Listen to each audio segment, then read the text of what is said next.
Nah,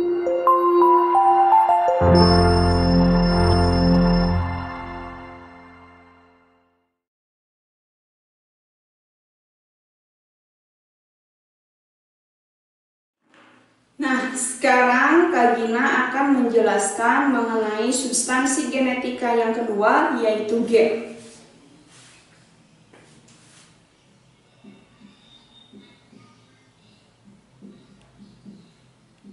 Nah, gen, apa sih gen? Nah, kita bagi dua papan tulisnya ya. Gen merupakan substansi genetika yang dapat membawa sifat ya. Jadi di sini gen itu sebagai pembawa sifat ya. Nah, sebagai pembawa sifat atau untuk pewarisan sifat.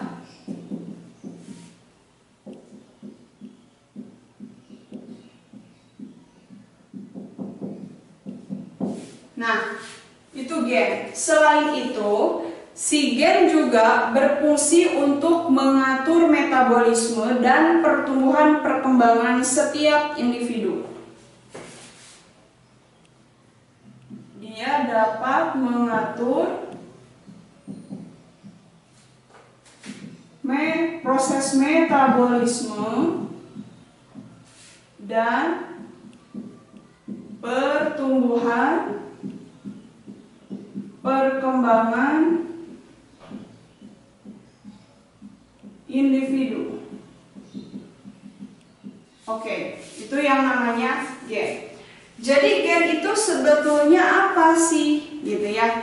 Gen ini merupakan DNA yang membawa sifat. Kalau kita lihat ya, di kromosom itu kan banyak. Nah ya, kemudian kita lihat lagi secara detail di dalam kromosom itu terdapat yang disebut dengan kromatin gitu ya, dan lain-lain.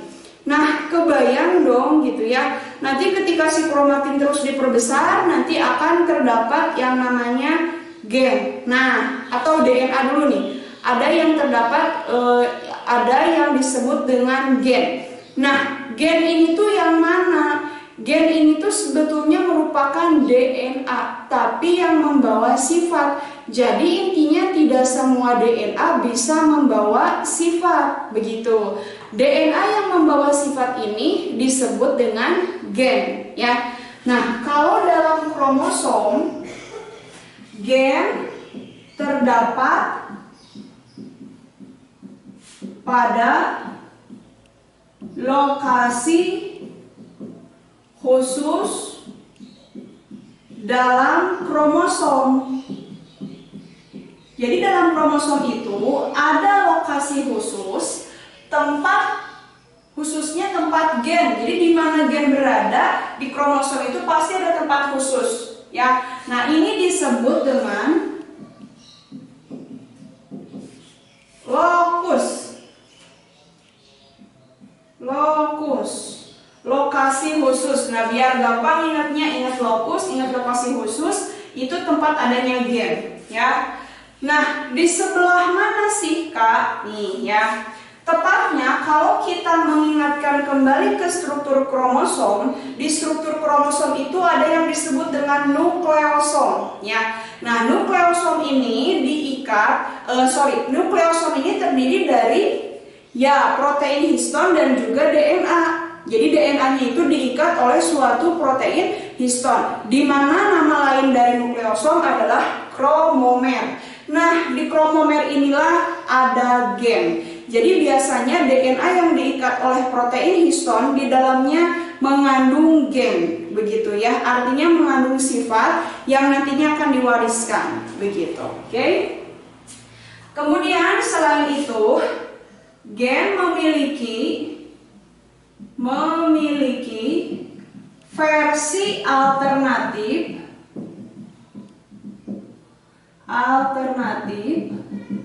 atau disebut pasangan gen pada lokasi yang bersesuaian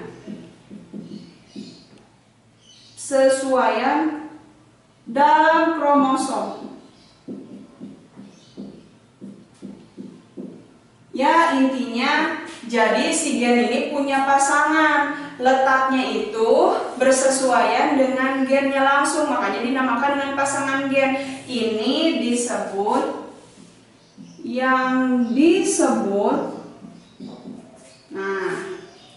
alel.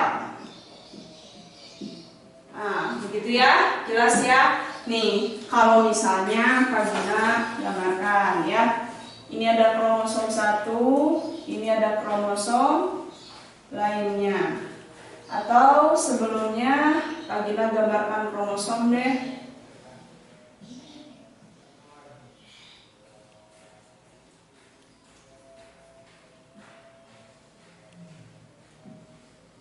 Gitu ya. Kak Gina pisahin. Yang hitam ini di sini. Yang birunya sebelah sini ya.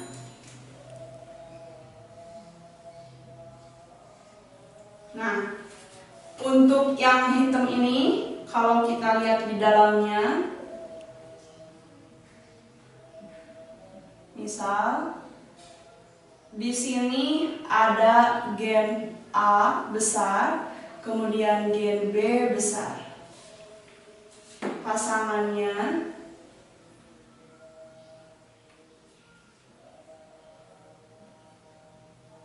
misalnya di sini ada A besar, ini A kecil.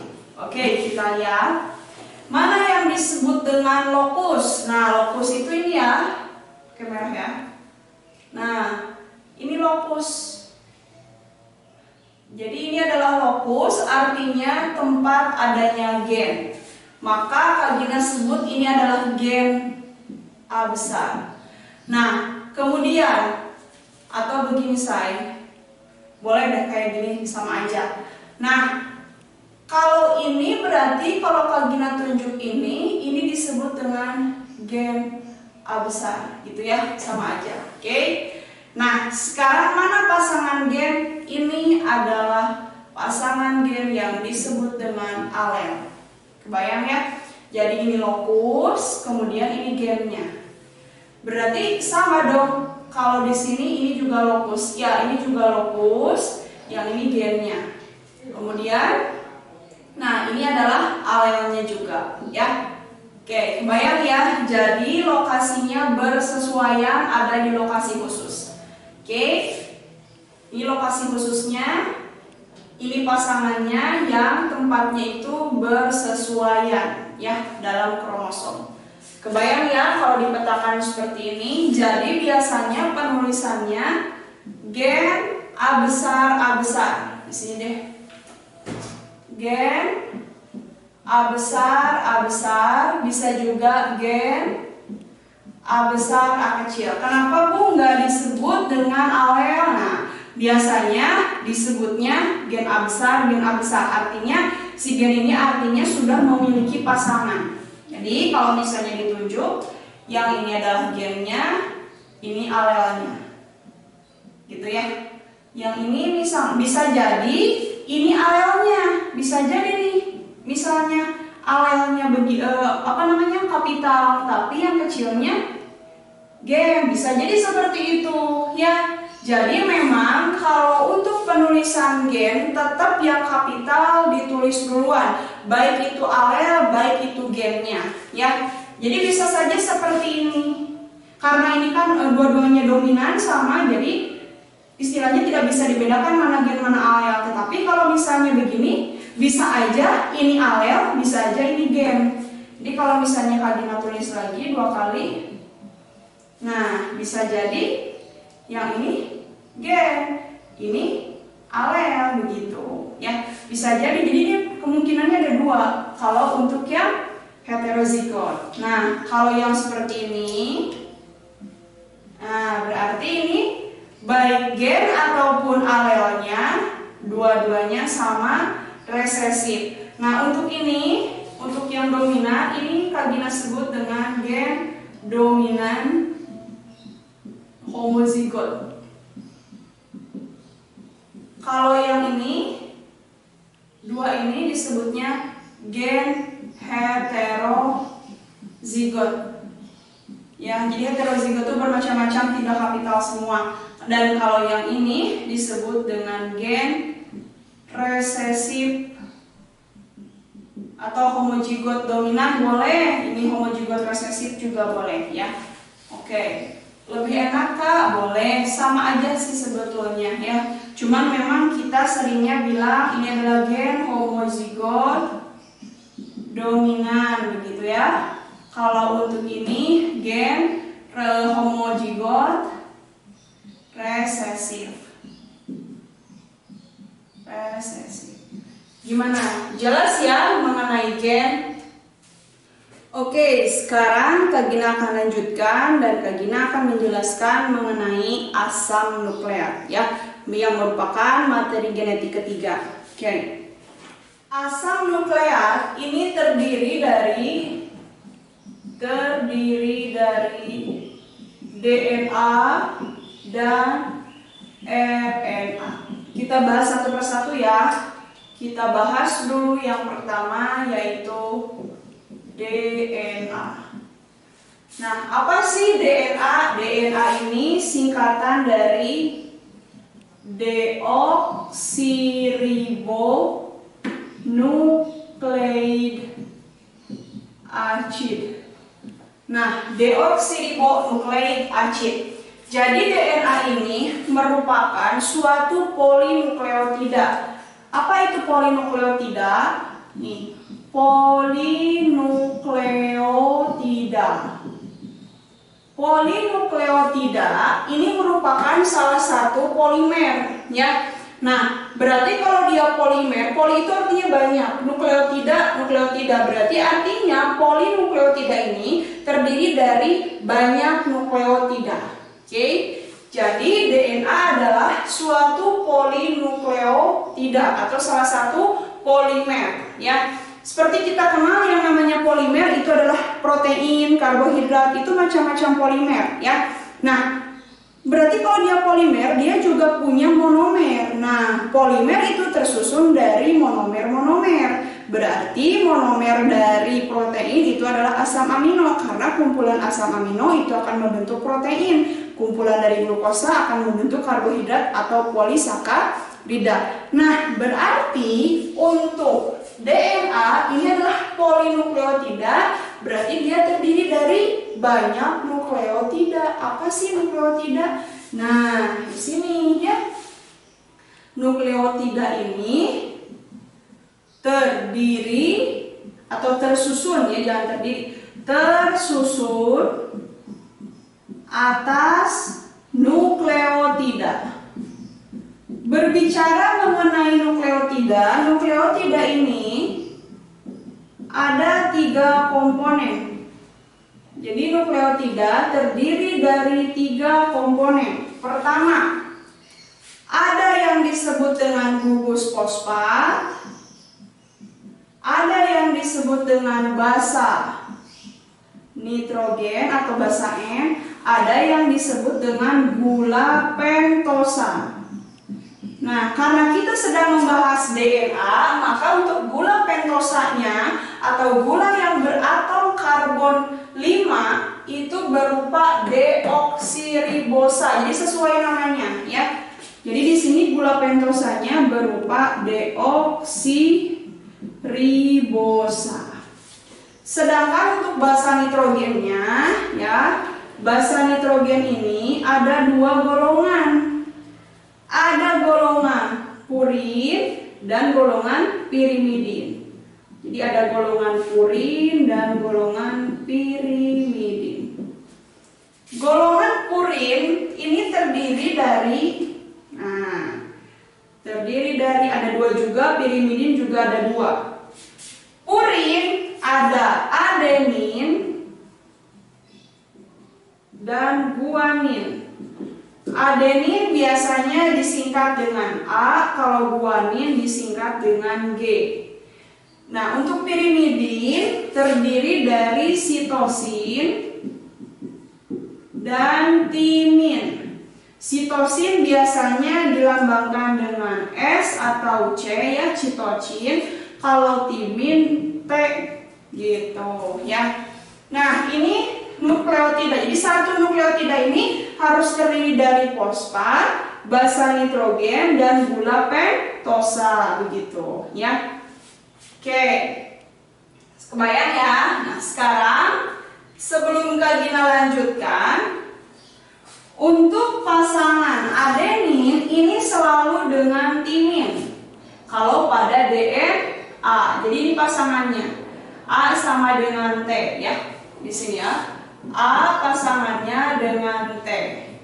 Kalau guanin, nah ini sama sitosin ya, itu pasangannya. Jadi guanin sama sitosin S atau C begitu. Ini kalau pada DNA. Kalau pada RNA, nah ini urasil boleh ya. Nah, Kak Gina akan kasih dulu kotak merah. Nah, ini yang disebut dengan ketentuan Chargaff. Jadi menurut ketentuan Chargaff bahwa yang namanya basa nitrogen punya komposisi yang sama. Dalam artian A sama dengan T atau U dan G sama dengan S atau C. Begitu ya. Nah, kita lihat sekarang struktur dari DNA. Nah, struktur DNA ini ditemukan oleh ilmuwan yang bernama James Watson and Francis Crick begitu. Jadi agak disebut Watson and Crick begitu ya. Jadi untuk DNA ini merupakan rantai yang double ya. Jadi disebutnya double helix. Oke, nah ini yang menemukannya ya, penemunya James Watson and Francis Crick begitu ya. Coba kita lihat dulu di sini. Jadi ini kayak tangga-tangga begitu ya. Nih, sekarang Kak Gina akan perbesar yang dua ini, dua garis ini. Perbesar di sebelah kanan ya. Ternyata strukturnya seperti ini. Nah, kurang lebih seperti ini. Oke. Pertama, yang bulat ini namanya gugus fosfat. Kemudian yang segi 5 ini namanya gula pentosa. Kemudian yang seperti puzzle ini adalah ini adalah basa nitrogennya. Kalau misalnya di sini basa nitrogennya berupa adenin, maka pasti sesuai dengan hukum Chargaff pada DNA pasangannya adalah timin. Antara adenin dengan timin ini membentuk dua ikatan hidrogen.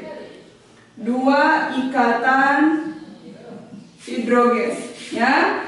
Nah, yang ini adalah pasangannya sih yang ini, begitu ya. Jadi berarti yang segi 5-nya sama ya, gula pentosa, yang ini fosfatnya, begitu.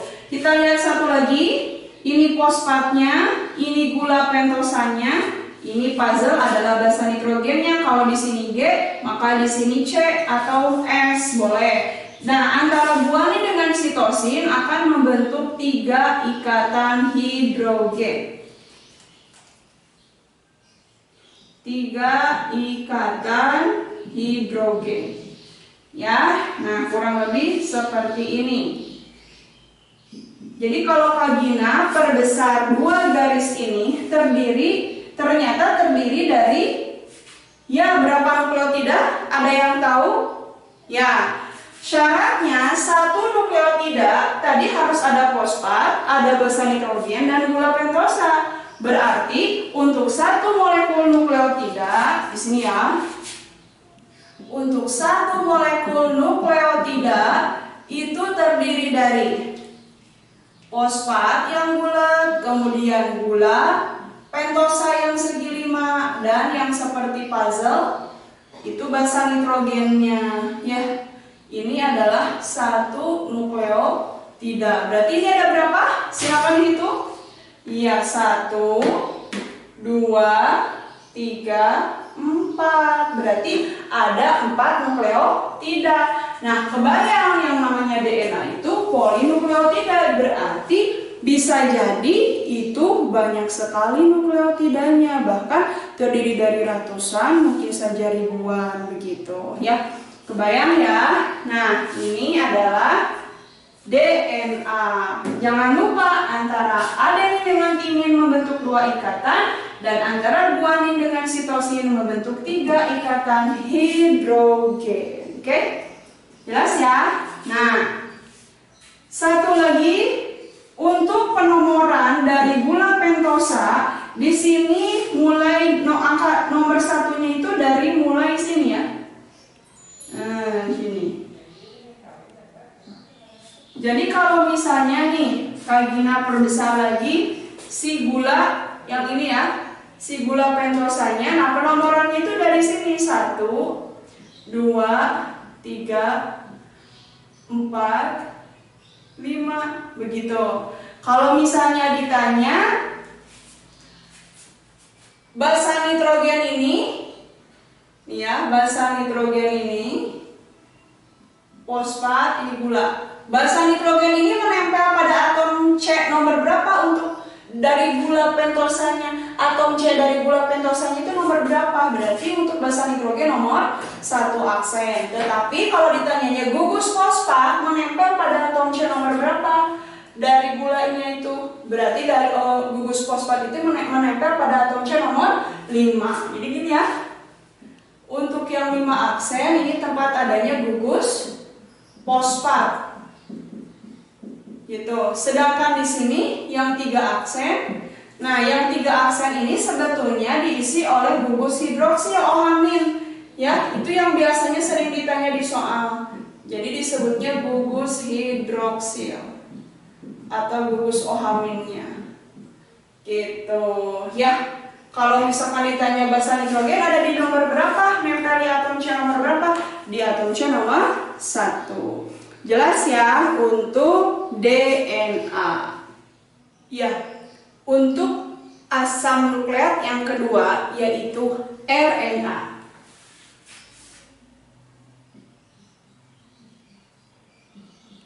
Nah, RNA ini singkatan dari ribose nucleic acid. Nucleic ya guys, acid ya. Oke, jadi RNA ini singkatan dari ribose nucleic acid yang merupakan asam nukleat yang tersusun dari gula pentosa berupa ribosa, betul. Oke, sama halnya dengan DNA, RNA juga merupakan suatu polinukleotida. Berarti kalau begitu RNA ini tersusun atas nukleotida. Nah, jadi polinukleotida ini terdiri dari nukleotida, di mana satu nukleotida ini tersusun atas 3 komponen. Yang pertama ada fosfat, kemudian ada basa nitrogennya, dan gula pentosa. Nah, untuk gula pentosanya sesuai dengan namanya yaitu ribose, berarti dia adalah ribosa. Oke, nah untuk basa nitrogen di sini ada 2. Ada golongan purin dan golongan pirimidin. Untuk golongan purinnya terdiri dari adenin dan guanin ya. Adenin dan guanin. di mana adenin ini dilambangkan dengan huruf A besar dan guanin itu G besar. Kalau untuk pirimidin ini ada sitosin, dan urasil. Itu bedanya. Sitosin dilambangkan dengan G atau C ya. Kalau urasil dilambangkan dengan U. Begitu ya. Oke, itu mengenai RNA. Nah, jika kita lihat dari rantainya, rantai RNA ini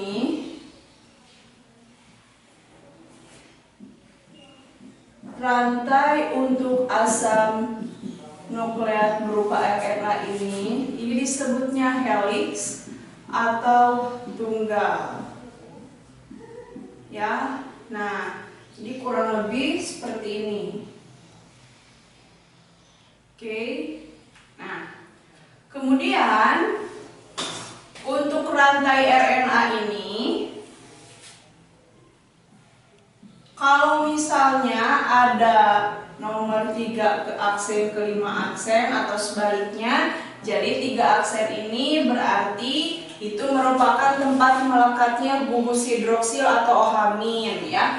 Dan kalau untuk yang 5 aksen ini itu tempat melekatnya gugus fosfat ya, ataupun sebaliknya. Nah, kalau berbicara mengenai RNA ini ada 3 macam. Ada 3 macam RNA. Yang pertama, ada yang disebut dengan RNAD atau RNA duta atau RNAM, RNA messenger. Fungsinya RNA ini adalah sebagai pembawa kode genetik. Sebagai pembawa kode genetik. Kode genetik. Nah, yang kedua adalah RNA transfer, RNA-T. RNA transfer atau RNA-T ini boleh deh Kak Gina kasih keterangan, takutnya nanti kalian T itu apa ya gitu ya. Ini juga sama, RNA-T. RNA-D itu duta atau messenger. Nah, gitu ya. Nah, RNA-T ini dia sebagai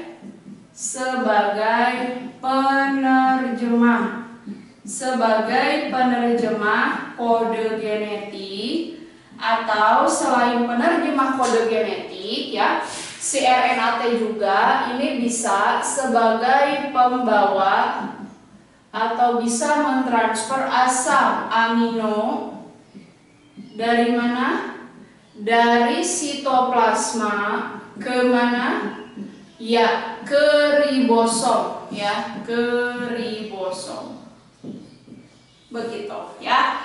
Nah, kemudian yang ketiga adalah RNA-R.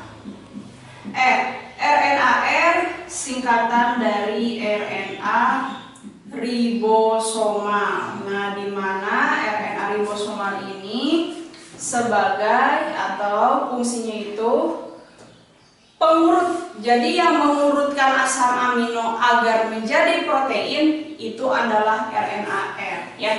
Jadi RNA-R ini memang letaknya atau adanya di dalam ribosom gitu ya. Untuk mengurutkan atau menyusun asam amino menjadi protein. Begitu ya. Nah, ya, sekarang Kak Gina akan berikan apa sih perbedaan dari DNA dan RNA ya. Oke, kita lihat. Ya, pembeda.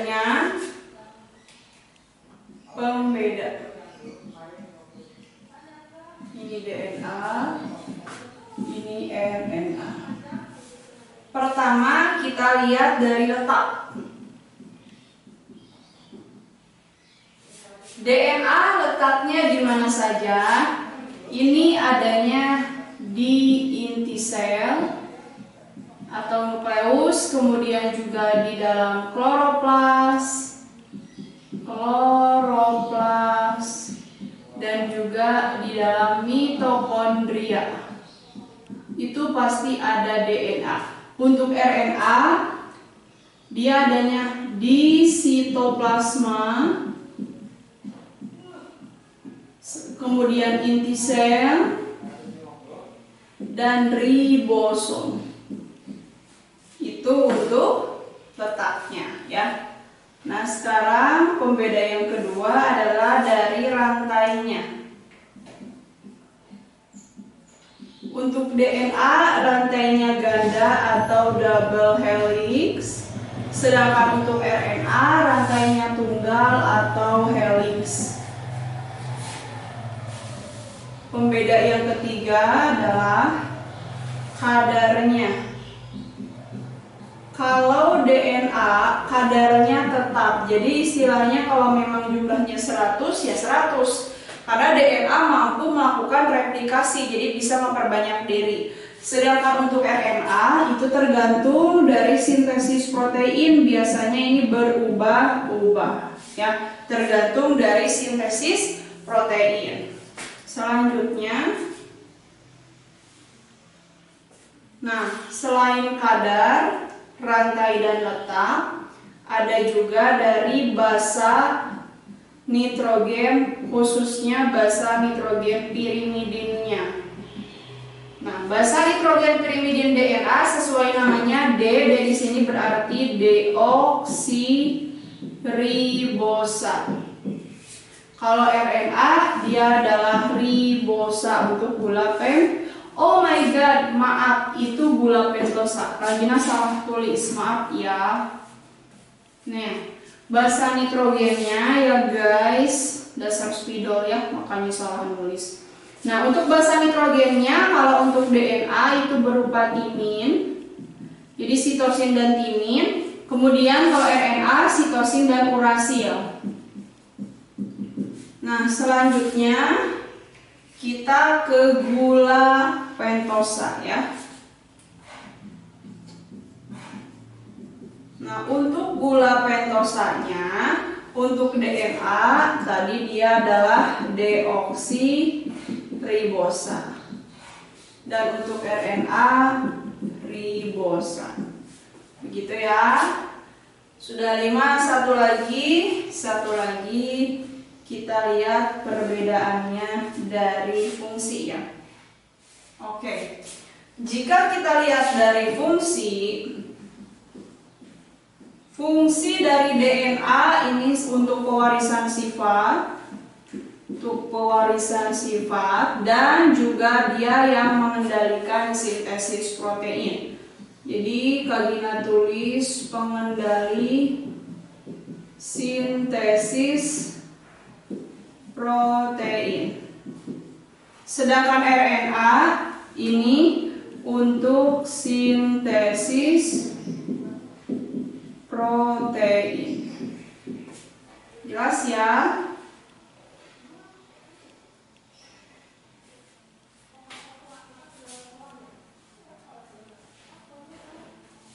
Gimana? Jelas? Semoga jelas untuk perbedaan DNA dan RNA. Nah, berarti kalau begitu, yang namanya DNA dan RNA ini merupakan suatu polinukleotida yang terdiri dari nukleotida. Nah, kalian juga harus bisa membedakan antara nukleotida dan nukleosida, itu juga berbeda. Kalau untuk nukleotida, ya,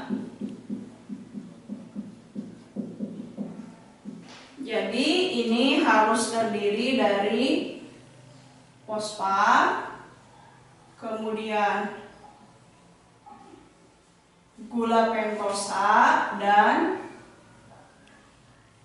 basa nitrogen. Begitu. Sedangkan untuk nukleosida, nah ini hanya terdiri dari gula, pentosa, dan basa nitrogen. Ya, kebayang? Jadi di sini ini gulanya, ini basa nitrogen. Kalau di sini ada fosfat, gula, dan basa nitrogen. Oke, jelas ya untuk nukleosida dan nukleotida. Oke, nah satu lagi untuk rantai DNA kan dia double helix. Nah, kalau misalnya Kak Gina tulis rantai DNA yang double helix, nah, jadi kalau misalnya ujungnya 5 aksen, maka ujung yang di sininya 3 aksen.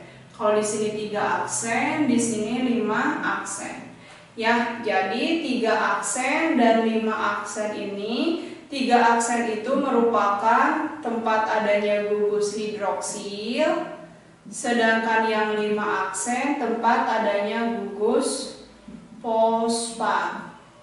Dan ini tuh berkebalikan ya. Jadi anti paralel, tidak paralel. Jadi yang ini 3 ke 5, yang ini 5 ke 3, begitu. Oke, semoga jelas ya.